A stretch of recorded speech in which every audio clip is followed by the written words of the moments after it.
പറയും പരിശുദ്ധ ഗീവർഗീസ് ഉദിയൻ ബാവയുടെ കാലത്താണ് സ്ത്രീ സമാജമൊക്കെ ശരിയായ രീതിയിൽ രൂപപ്പെട്ടത്, ബാലസമാജം രൂപപ്പെട്ടത്, സൺഡേ സ്കൂൾ രൂപപ്പെട്ടത്, യുവജന പ്രസ്ഥാനം രൂപപ്പെട്ടതൊക്കെ ഗീവർഗീസ് ഉദിയൻ ബാവയുടെ കാലത്താണെന്ന് നമ്മൾ പറയുമെങ്കിലും അതിൻ്റെ പ്രധാന ശില്പി, അതിന് പ്രധാനമായി ചുക്കാൻ പിടിച്ച വന്യദേഹം വന്യനായ പുത്തങ്കാവിൽ കൊച്ചു തിരുമേനിയാണ്. ചെല്ലുന്ന ഓരോ ഇടവകകളിലും തിരുമേനി ഇങ്ങനെ നോക്കും.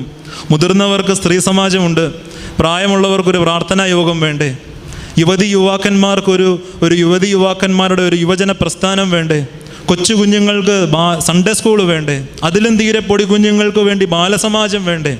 പ്രസ്ഥാനങ്ങളിൽ കൂടെ, സംഘടനകളിൽ കൂടെ ഈ സഭയുടെ സിരകളിൽ സുവിശേഷത്തിൻ്റെ ജീവൻ പകർന്നു കൊടുക്കാൻ തീരുമാനിച്ചിറങ്ങിയ ഒരു ധീര സുവിശേഷ പ്രവർത്തകനായിരുന്നു വന്യനായ പുത്തങ്കാവിൽ കൊച്ചു തിരുമേനി. ശരിക്കും പറഞ്ഞാൽ ഈ സഭയിൽ എവിടെ ഈ പ്രസ്ഥാനങ്ങൾക്ക് വേണ്ടി കൂടിയാലും, ഈ മലങ്കര സഭയിൽ ലോകം മുഴുവൻ